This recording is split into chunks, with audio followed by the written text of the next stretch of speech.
बिस्मिल्लाहिर्रहमानिर्रहीम। शुरू करता हूँ अल्लाह ताला के नाम से जो बड़ा मेहरबान निहायत रहम करने वाला है। हमारा आज का टॉपिक है रमज़ान। रमज़ान के विषय में लगभग दुनिया भर के सभी धर्म जाति के लोगों को एक मोटा मोटा ज्ञान है, लेकिन आज क्योंकि हम साइंस और टेक्निक के ज़माने में जी रहे हैं, इसलिए कोई भी व्यक्ति धर्म की किसी भी बात का विज्ञान की रोशनी में मूल्यांकन करना चाहता है।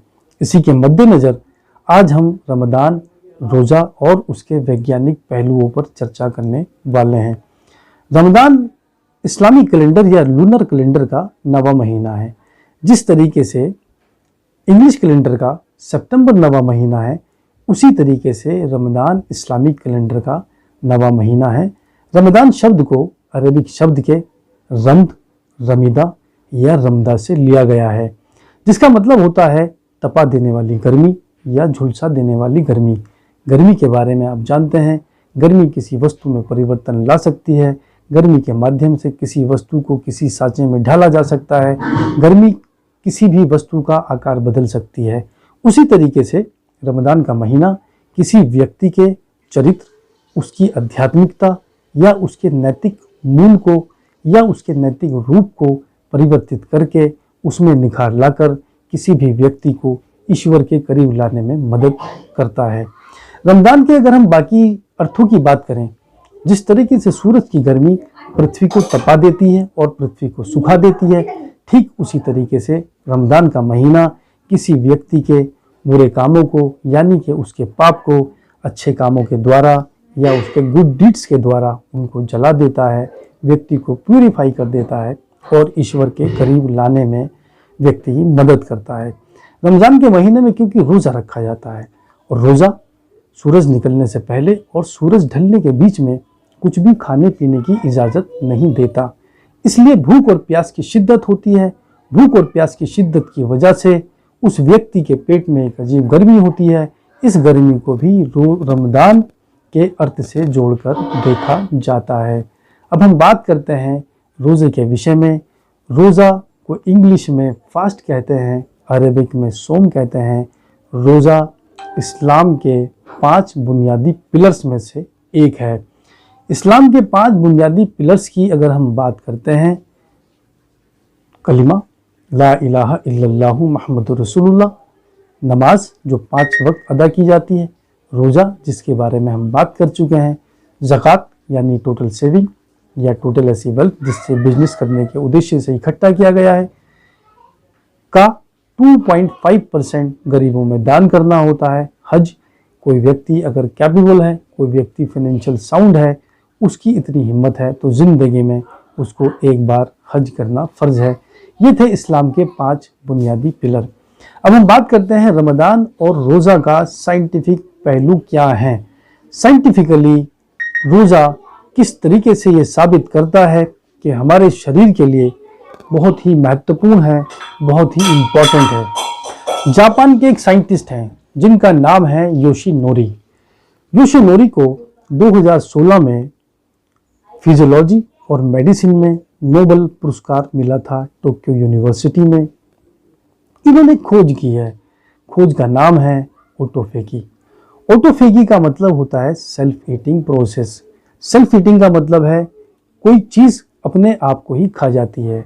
जी हाँ, हम बात कर रहे हैं कोशिकाओं की, जिनके ऊपर साइंटिस्ट योशिनोरी ने अध्ययन किया और पाया हमारे शरीर में जो बेकार और एक्स्ट्रा कोशिकाएं होती हैं, जो कैंसर या हार्ट अटैक या कई बीमारी की जनक हो सकती हैं, हमारी अच्छी कोशिकाएं इनको इस्तेमाल कर लेती हैं, इनको यूज़ कर लेती हैं और इनको खा जाती हैं।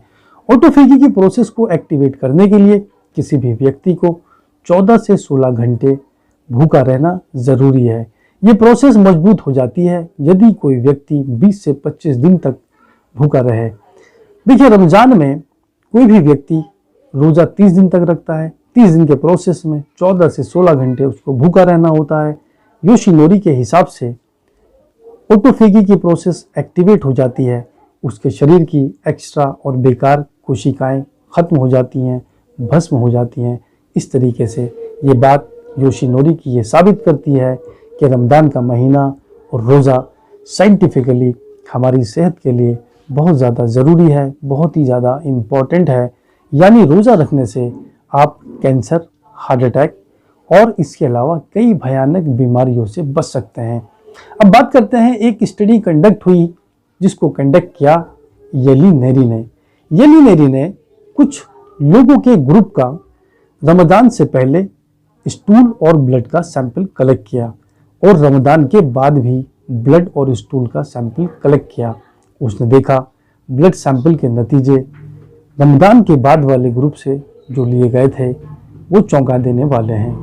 रमज़ान के बाद वाले ग्रुप में कोलेस्ट्रॉल, ट्राइग्लिसराइड के लेवल बहुत ज़्यादा कम आके गए हैं। अगर हम स्टूल के सैंपल की बात करें तो रमज़ान के बाद वाले ग्रुप में देखा गया माइक्रोबायोटा या माइक्रोफ्लोरा।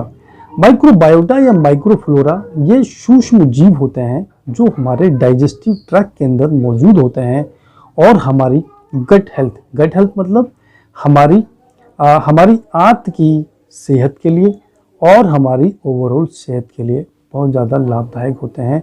इनकी वजह से डायरिया, इनकी वजह से कब्ज़ जैसी और इनकी वजह से पेट की कई बीमारियों से और कई भयानक बीमारियों से आप बच सकते हैं।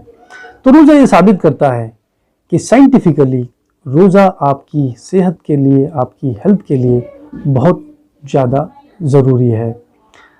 अगर हम बात करें, रमज़ान में खाना खाने का एक फॉर्मूला बताया है। उस फॉर्मूले के अंतर्गत किसी व्यक्ति को अपनी भूख का 1/3 हिस्सा खाना, 1/3 हिस्सा पानी और 1/3 हिस्सा एयर यानी कि रेस्पिरेशन के लिए छोड़ना होता है। यह एक इस्लाम का तरीका है। हमारा पेट तमाम बैक्टीरियाज का हाउस कहलाता है और तमाम बीमारियों का जनक भी माना जाता है। तमाम बीमारियां पेट से ही उत्पन्न होती हैं। पेट हमारे शरीर का एक महत्वपूर्ण अंग है। पूरी ज़िंदगी पेट बिना रुके निरंतर काम करता रहता है। पेट को कभी आराम नहीं मिलता। रमज़ान के महीने में क्योंकि व्यक्ति 30 दिन रोज़ा रखता है, इस रोज़े में उसको 14 से 16 घंटा भूखा रहना होता है। इस बीच में उसके पेट को आराम मिलता है और पेट से टॉक्सिन्स निकल जाते हैं। ये टॉक्सिन्स हमारे शरीर के लिए बहुत ख़तरनाक होते हैं और टॉक्सिन्स की वजह से कई बीमारी शरीर में आ जाती हैं। तो ये बात साबित करती है कि रमज़ान का महीना और रोज़ा हमारे शरीर से टॉक्सिन्स बाहर निकालने में हमारी मदद करता है। तो ये थे रमज़ान के साइंटिफिक पहलू। आपने जाना कि रोज़ा हमारी सेहत के लिए कितना महत्वपूर्ण अंग है। ये बात ही साबित करती है कि हमारा अल्लाह, हमारा ईश्वर, हमारा गॉड हमसे वो कोई भी ऐसा काम नहीं कराता जिसका किसी इंसान को नुकसान हो। यानी कि अगर आप इस्लाम पर चलते हैं, आप रोज़ा रखते हैं, आप रमज़ान का उस तरीके से एहतमाम करते हैं जिस तरीके से बताया है, तो ये ना ही आपकी स्पिरिचुअलिटी का लेवल बढ़ाएगा बल्कि आपकी सेहत के लिए भी बहुत लाभकारी होगा। अगर हम बात करें तो रमज़ान के महीना या रोज़ा आपको डिसिप्लिन सिखाता है, आपको सेल्फ ट्रेनिंग सिखाता है, आपको सेल्फ कंट्रोल सिखाता है। और यदि कोई व्यक्ति ये कहता है कि मैं नहीं कर सकता, तो रमज़ान का महीना और रोज़ा आपको सिखाता है मैं कर सकता हूँ। ये हमने बात की रमज़ान के कुछ पहलुओं पर। हमारे साथ में बनी रहिए, आगे भी हम इंशाल्लाह आएंगे आपके पास कुछ साइंटिफिक चर्चाएं करने, कुछ सेहत से रिलेटेड, कुछ स्वास्थ्य से रिलेटेड, कुछ जनरल टॉपिक से रिलेटेड। इसी के साथ मैं इजाज़त लेता हूँ। मैं हूँ आपका दोस्त रईस अहमद। धन्यवाद। अस्सलामु अलैकुम व रहमतुल्लाहि व बरकातुहू। अपने लिए भी दुआ कीजिए, मेरे लिए भी दुआ कीजिए, पूरी दुनिया के लिए दुआ कीजिए। पूरी दुनिया से अल्लाह ताला कोरोना यानी कि कोविड-19 जैसी भयानक बीमारी को दूर कर दे। इसी के साथ मुझे इजाज़त।